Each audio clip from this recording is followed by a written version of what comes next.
Do you want to have a lot of student debt? Do you want to have sleepless nights? Do you want to have a very low starting salary, work for very little money? Do you want to study for twice as long in college as all of your other friends studying other professions? Then you should definitely study architecture.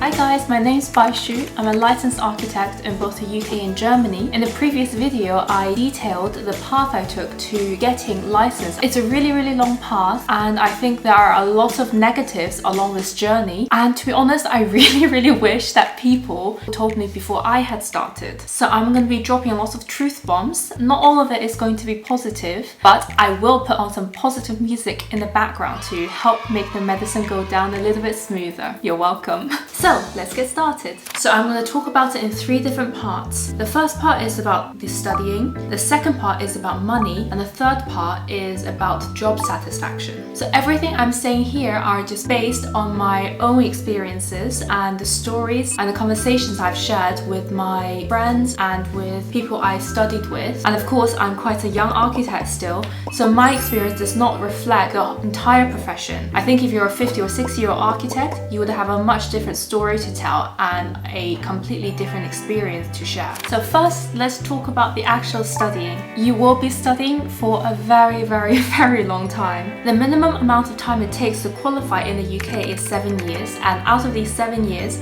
5 years will be spent at university. So then imagine that you start university at the age of 18. By the time you get your license, you'll be at least 25. This means that you'll have spent half of your 20s studying or working in short-term work placements. I know a lot of people from my university who only needed a bachelor's degree before they can start working. This means that they join the workforce at the age of 21 or 22, so they have more time to get more practical work experience, to earn some money, to save some money, to invest the money, maybe to explore different career paths and build some really valuable practical skills. So if you hang out with a lot of friends from outside of the architecture profession, I think it's inevitable that you will just feel a little bit behind in life compared to everyone else. This also means that when you go out or when you go on holidays with your friends, they maybe have just a little bit more money because they're working, but you're still a student. The next up, I want to talk about the work culture.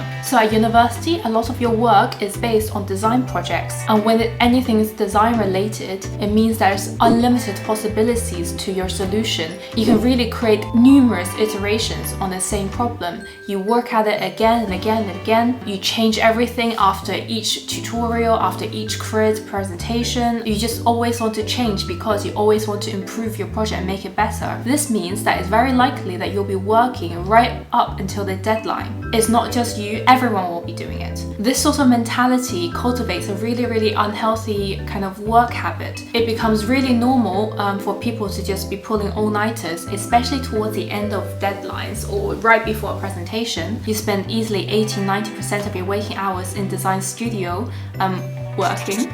Yeah, and during all these all-nighters, because you're really sleep deprived, you have to keep yourself going, so you just fill your body with energy drinks, with caffeine pills, and it's just really unhealthy. And now that I've had some distance, I realize it's bad time management. But when you're in that moment as a student, surrounded by everyone doing it, you don't think that it's bad time management. You really think to yourself, no, this just shows that I'm really dedicated to my craft and I'm trying to become the best architecture student possible. So when you're working excessive hours, pulling all-nighters, not showering properly, not eating regularly, and it's seen as dedication to your craft. Students wear this sort of attitude like a badge of honor, myself included. I'm very guilty of this. I remember saying things like, oh, for the past 3 nights I only slept 6 hours, or oh, I was working so late last night that I only went to bed when I could hear the birds sing in the morning. This crazy unhealthy mindset is very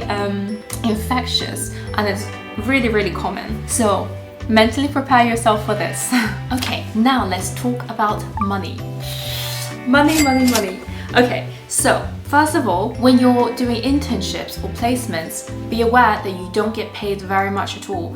When I was doing my internships, luckily I was paid some money, but it was not enough to cover my living expenses. In fact, the money I got paid during my internships did not even cover the rent. I know this is really common for a lot of creative professions, where you just have to do the internships to gain experience. But there are also like professions I hear where they do internships and you get paid like bucket loads of money. Buckets. And we only get like teeny tiny spoonfuls of money.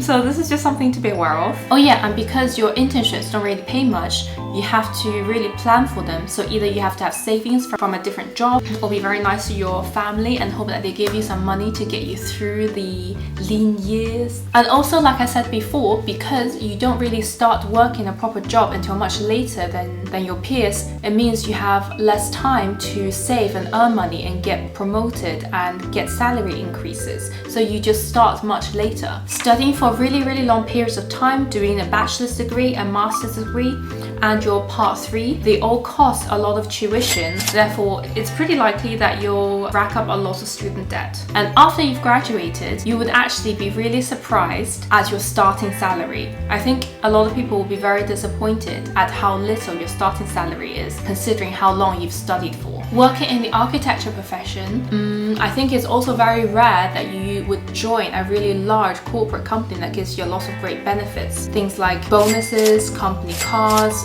paid overtime. Yeah, so it's not really so glamorous. Okay, now let's talk about job satisfaction. So I think when you're studying and you're doing your design projects, it's a really different experience than when you actually work. University definitely does not prepare you for the realities of a real project. So the first thing about working on real projects is just like the amount of time it takes. When you're at university, you have a design that you work on for maybe 2, 3, 4 months, and it's great, you're having fun with it, you're doing different things, and after a couple of months, you move on. But in real life, it could drag on for years and years. Okay, if you have a small house, or even a house extension, maybe you work on that for 5 months, 6 months, 1 year. If you have a building complex, maybe you work on that for 5 years.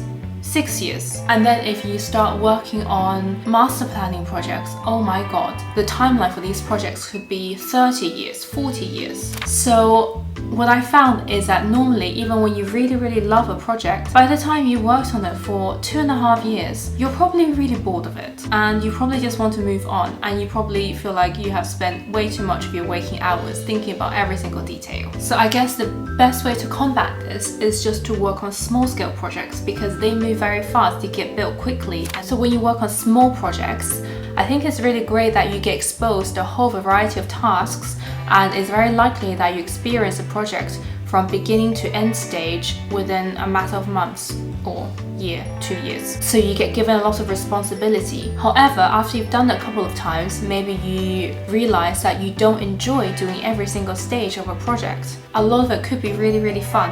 However, if you don't enjoy all of the stages, I think you don't really get a choice actually, because ideally, at least one person should be there from the beginning to the end. It should be a continuous process. It means that it's quite hard to pick and choose the kind of work you want to do, because you'll be expected to do all of it. So on a larger scale project, you have to work on it for a much longer period of time, and you'll be only one person out of a big team. So maybe if you're quite junior, you don't really have that much influence, and if you join the project after it's already started, it's quite difficult to have a clear overview of what is happening. And with a larger project, quite often you'll find yourself doing just one tiny aspect of the building. Maybe you design staircases for a while, or you draw a couple of nice toilets, and then you just end up being the staircase and the toilet guy. I don't know. But I think it's much easier to get pigeonholed into one function when you're working on larger projects. And I think for some projects, you might put your heart and soul into something, and you might really love the design. For reasons outside of your control, it just doesn't happen anymore. It gets cancelled, or planning permission is not granted, so you actually never see it being completed. And that can be actually also really heartbreaking. So these are some of the negative aspects that I have personally experienced so far in my architecture career. I hope that was very useful and enlightening for you. I don't actually want to end this video on a negative note, so let me just also go through some of the really great positives of this journey. Okay, first, you get to work all around the world. The skills you learn in architecture school is completely transferable. So if you are able to design houses in Europe, there's no reason why you can't design houses in Asia or in America, you know?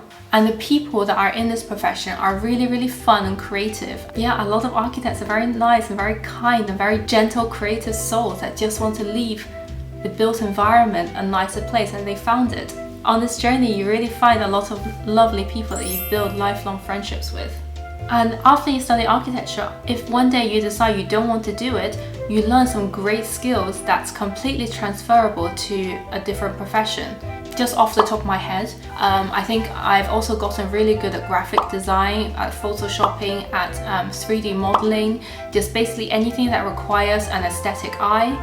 And it also forces you to be very pragmatic and very good at problem solving and juggling a lot of different things in your head at the same time, which I think is a very useful skill. So in conclusion, lots of positives, lots of negatives. Don't let this video deter you, but I hope that is informative. Thanks!